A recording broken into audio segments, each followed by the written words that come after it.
short for metamorphosis. In science, it is a biological process by which a living organism physically develops after its birth until they reach the stage of maturity. But what does metamorphosis tell us about life? And why did we incorporate this in synthesizing the journey in understanding the self? Metamorphosis means change, evolution, conversion, or transformation. It tells us the concept of development that occurs over time, and in this synthesis, we use this as a metaphor, for we believe that all the processes and challenges that we've done in understanding the self supported us as we meet change along our journey. Understanding the self means that we have to go through some changes to have an enhanced knowledge about the different dimensions of ourselves.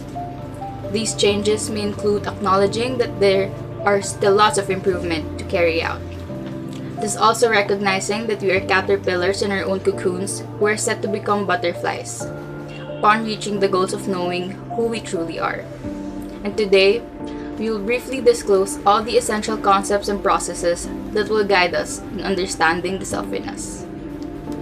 The beginning of our journey in understanding the self tells us the importance of using different perspectives. Indeed, the self in us cannot be understood in just one sitting. Thus, it is highly important for us to consider some of the major disciplines, some of the major perspectives in understanding the self in us. Mainly, there are three disciplinary perspectives in analyzing the self. These include the philosophical, psychological, and sociological perspective. Viewing the self in philosophical perspective allows us to identify how a man connects with their nature. In the field of philosophy, the nature of the self is described by four main categories, which are being rational, moral, has consciousness that validates the thinking process, or whether the whole identity of a person is just caused by their consciousness.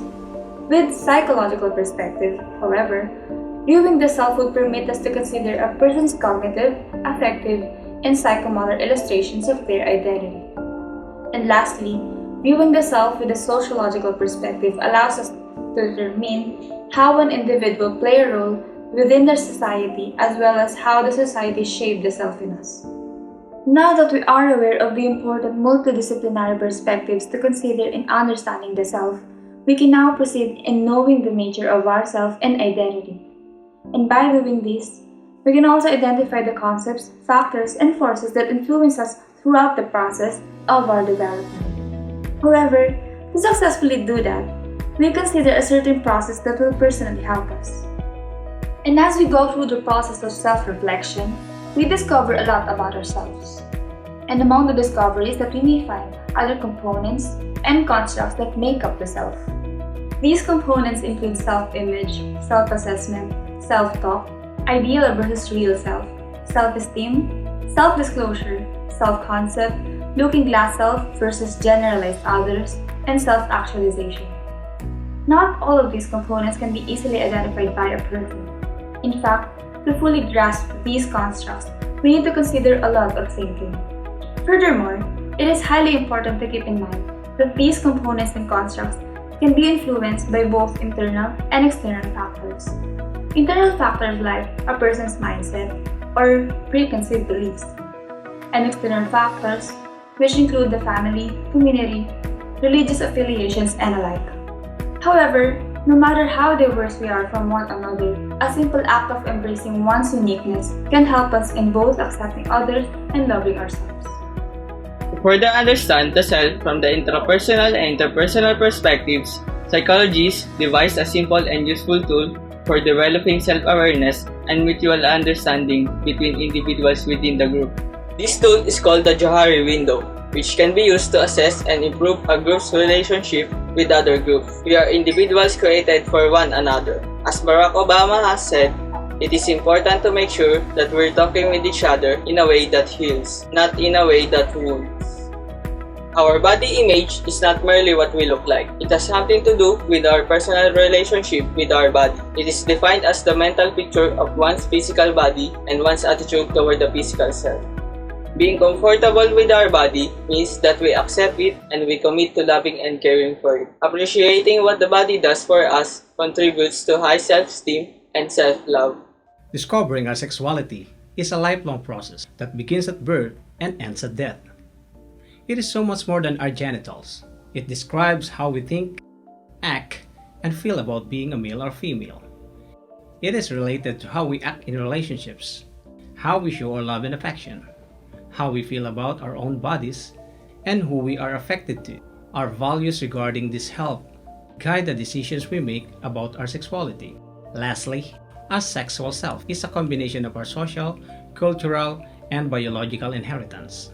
Therefore, sexuality refers to the totality of who we are as a human being. Going through the journey of understanding our sexual self can lead to values needed in our daily lives. Do we need to be wise, a very efficient intellectual, and a super smart in order to survive?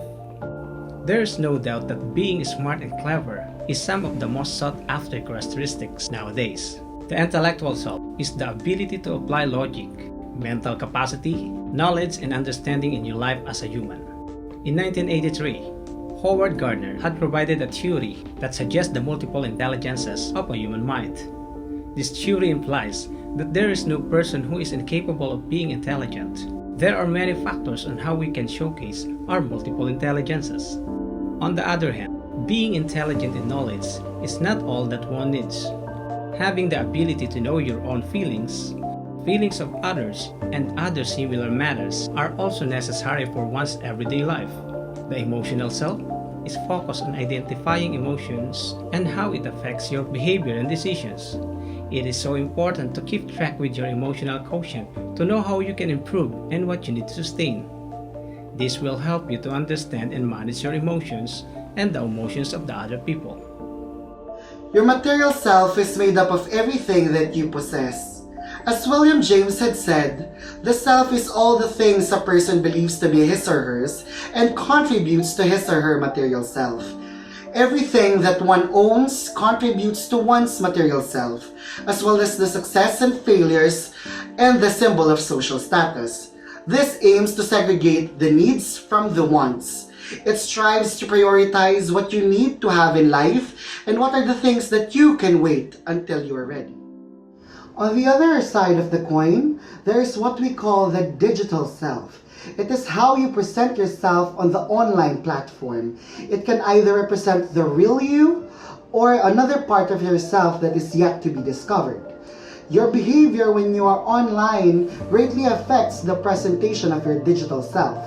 That is why walking on eggshells is pretty important in using social media and other online sites. Know that your social media accounts are not you because they are yours. The self is not exempted from the political field of the world. Politics is a process of making decisions that applies to all members of a group. The political self explores our social and economic contexts and how it affects our being. Our values and beliefs are influenced by what we see and experience with other people. Who we are as people are mostly shaped by your family and the community we have lived in. And it makes us a piece in a puzzle in the community where we belong. As ironic as it sounds, the political self is not all about politics. It contains the society where the person belongs and how the person is being able to live with his or her identity. This aims to give you a sense of identity and how you can live it out. The most beautiful and powerful part of the self is believed to be the spiritual self. It is the most real self that we can consider. It is one of the most personal connection to us from ourselves. The connection of you and your spirit will lead to understanding how you and other people can create rapid and even miraculous changes in abundance, relationships, and happiness. Your spirit, untouched by patterns, is the source of your resilience, the source of your inner wisdom. It is how we experience a relationship with a higher or a supernatural being. It aims to know how you would describe that connection, how you would express your spirituality, and the connectedness of your spirituality to your sense of self. Truly, the pursuit of understanding the self requires such rigorous efforts. Efforts that may exhaust us or bore us. However, it is much better to consider these as a challenge to understand ourselves better and a challenge to pursue change. For after accomplishing all the mentioned processes and concepts, after learning new ideas and interpretations, we are now expected to apply all of these as these bring us closer to our purpose of fully understanding ourselves, thus allowing us to change and improve over time. Just like a beautiful butterfly who has undergone a dramatic transformation, as they reach their full maturity, we as humans also undergo such processes that may help and guide us for our own development. And just like the butterflies, we hope that we do not stop as we sprout our own wings. Our journey in understanding the self does not end in just learning. Like a butterfly taking its first flight, we hope and encourage everyone to take heart and embrace the beauty lying within yourselves.